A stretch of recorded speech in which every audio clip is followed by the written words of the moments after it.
Assalamualaikum warahmatullahi wabarakatuh. Bagaimana kabar kalian? Semoga kalian semua selalu dalam keadaan sehat walafiat dan semoga kalian semua selalu dalam lindungan Allah Subhanahu wa taala. Amin amin ya rabbal alamin. Baik, kali ini saya kembali akan menceritakan sebuah kisah horor yang sangat menyeramkan dan di sini judulnya yaitu Pocong Gantung. Jadi bagaimana kisah selengkapnya? Mari kita bersama-sama mendengarkan video ini dari awal sampai akhir. Dan yang baru bergabung di channel ini, jangan lupa dukung dengan cara subscribe, like, komen, dan di-share agar kalian tidak ketinggalan video terbaru dari channel ini. Mari kita mulai ceritanya.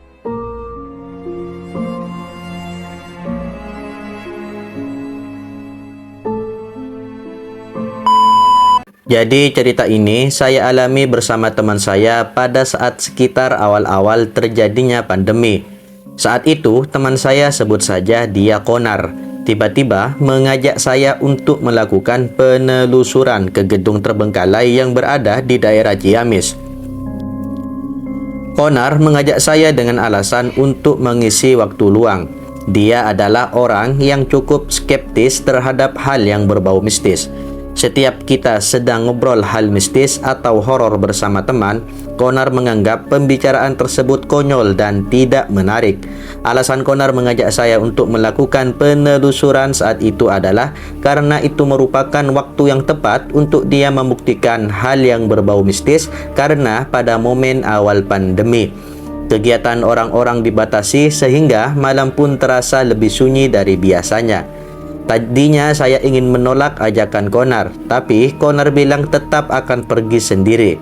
Jadi saya terpaksa ikut menemaninya karena khawatir kalau dia pergi sendirian takutnya terjadi sesuatu. Saat itu kami berdua pergi berboncengan untuk menuju ke gedung terbengkalai itu. Singkat cerita, kami berdua tiba di gedung terbengkalai tersebut sekitar pukul 10:30 malam. Gedung tersebut adalah gedung 3 lantai. Saya sendiri tidak tahu gedung itu tempat apa, entah kos-kosan atau sebuah kantor dulunya. Yang pasti, jika dilihat dari luar, gedung tersebut memiliki banyak ruangan. Gedung tersebut bahkan tidak ditutupi pagar atau semacamnya sehingga akses untuk masuk tidaklah sulit. Setelah sampai, tanpa banyak lama kita pun segera masuk. Saat sampai di depan gedung, tiba-tiba ada seorang satpam memanggil kita berdua. Entah dari mana datangnya satpam itu. Dengan kumisnya yang agak mencolok, satpam itu bertanya, Dek, mau kemana?" Saya pun menjawab pertanyaan satpam tersebut dengan jujur. "Kami berdua mau melakukan penelusuran, Pak." Karena mau berbohong pun saya bingung mau cari alasan seperti apa. Tadinya saya kira satpam tersebut mau menghentikan kita berdua. Namun satpam tersebut malah bilang, "Hati-hati ya dek," dengan nada agak sedikit datar. Sebenarnya dalam hati saya berharap satpam tersebut menghentikan kita berdua, tapi malah bilang hati-hati. Seolah-olah satpam tersebut mengizinkan dan tidak keberatan untuk kita masuk gedung tersebut. Konar pun menarik lengan saya untuk segera masuk dan mengabaikan satpam itu. Saat ditarik, saya melirik ke belakang dan satpam tersebut hanya diam mematung. Sebenarnya saya curiga apakah dia benar satpam atau bukan. Tapi saya berpikir kalau saya masih bisa melihat sosok tersebut dengan jelas berarti dia benar satpam. Lagian Konar juga melihatnya. Sesampainya di dalam gedung, kami berdua mulai menyalakan senter. Terlihat ruangan tersebut berantakan dan suasananya terasa begitu lembab. Kami hanya sebentar menelusuri lantai 1 karena tidak banyak yang bisa ditelusuri. Kami pun langsung menaiki tangga untuk menuju lantai 2. Di lantai 2 ini kita disambut dengan koridor yang lumayan panjang, di mana terdapat cukup banyak ruangan di kanan dan kirinya. Kami berdua mulai menelusuri tiap ruangan. Di tiap ruangan terlihat meja dan kursi berantakan. Atap-atapnya pun terlihat berlubang. Saat menelusuri lantai ini, hawa terasa lebih dingin. Kami pun sampai menelusuri toilet yang ada di lantai ini. Terdapat beberapa bilik toilet. Kami buka tiap bilik toilet tersebut, tapi tidak ada sesuatu yang ganjil. Setelah kami berdua keluar dari toilet dan hendak berjalan menuju lantai 3, tiba-tiba terdengar suara bantingan pintu yang cukup keras dari arah toilet tadi. Saya pun kaget dan langsung bertanya kepada Konar apakah dia mendengar suara tersebut. Dia bilang, "Ia dengar, tapi mungkin saja itu karena angin atau mungkin karena pintunya sudah rusak." Dalam hati aku berpikir, padahal kalau itu disebabkan oleh angin atau karena pintunya rusak, tidak mungkin bisa menimbulkan suara sekeras itu. Sepertinya jika hanya sekedar suara tidak cukup membuktikan dan membuat Konar menerima hal-hal mistis atau horor.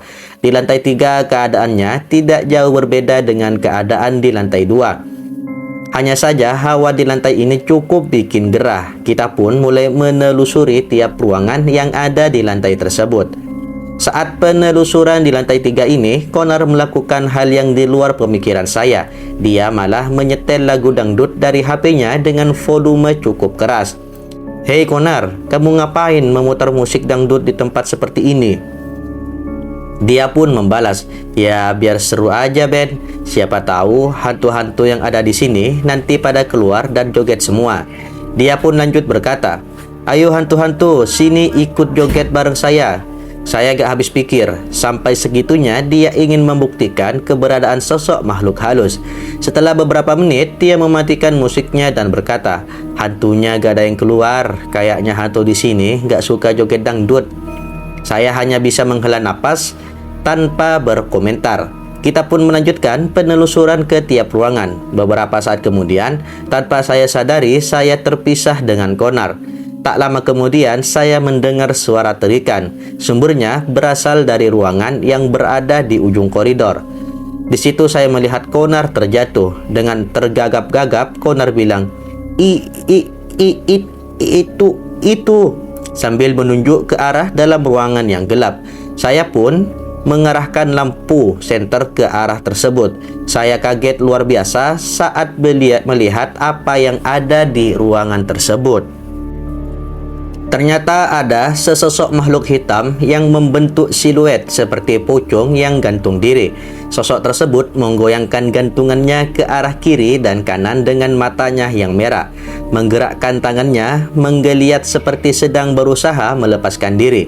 Sosok itu sambil mengeluarkan suara yang agak serak dan parau. Sekilas saya melihat dari mulutnya seperti keluar sedikit cairan seperti air liur. Saat itu saya benar-benar sangat kaget dan takut.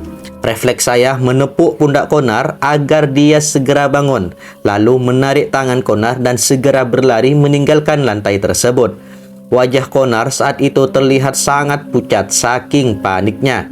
Saat tiba di lorong koridor di lantai 2, kita berdua melihat sesosok makhluk berbaju putih dari kejauhan di ujung koridor.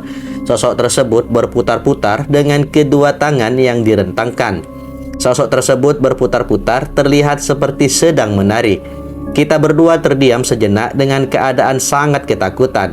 Saking takutnya, tanpa disadari, kaki saya bergetar. Karena saya menyadari untuk pergi ke lantai 1, kita berdua harus melewati sosok tersebut. Seketika lampu senter kita berdua tiba-tiba padam dengan sendirinya. Seluruh ruangan menjadi sangat gelap gulita. Saat itu, dalam hati saya berucap, bisa-bisanya senter mati dalam keadaan seperti ini, seperti adegan klise di film horor saja. Saya pun langsung menyalakan lampu dari HP. Saat saya menyorot ke arah depan, sosok tersebut sudah tidak ada. Saya pun langsung berlari sambil menarik tangan Konar yang saat itu hanya terdiam dengan ekspresi wajah panik bercampur rasa takut.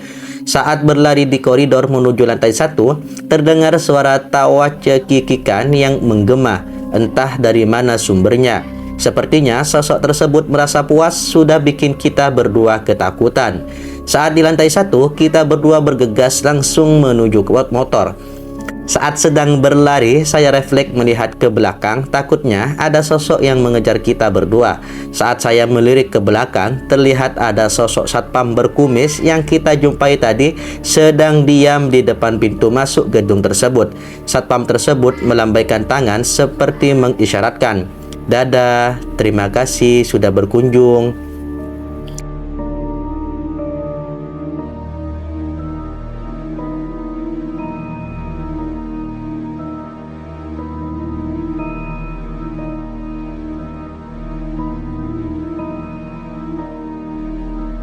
Sepertinya sosok itu sengaja menyambut kita di awal karena memang sudah tahu bahwa niat kita berdua datang untuk penelusuran dan terkesan seperti menantang.